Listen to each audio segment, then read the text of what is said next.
Намалувањето на производството на автомобили во глобални рамки неминовно значи и кратење на работната сила. Но додека луѓето стравуваат за својата екзистенција, роботите им ги превзимаат нивните места. Според Меѓународната федерација за роботика, моментално во автомобилското производство се ангажирани 1 милион роботи, што е 1/3 од сите роботи во индустријата генерално. Од истиот извор велат дека автомобилската индустрија всушност го има измислено автоматизираното производство, така што денес роботите имаат клучна улога во скоро целокупниот процес на создавање на еден автомобил. Понатаму додаваат и дека се уште неистражените можности на роботите ќе имаат значителен придонес во транзицијата на производството кон електричните возила и во управувањето со големо продажните промени со долготрајни методи и технологии, што ли да им значи тоа.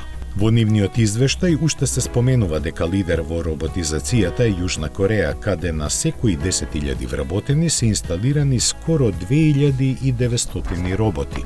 Следи Германија со околу 1.500, а многу блиску се и Соединетите Американски држави и Јапонија, и Кина е на половина пат од нив со само околу 800 роботи на секои 10.000 вработени луѓе, што сепак е двојно повеќе од пред 2 години и земјата граби со најголема ставка на новоинсталирани роботи во светот.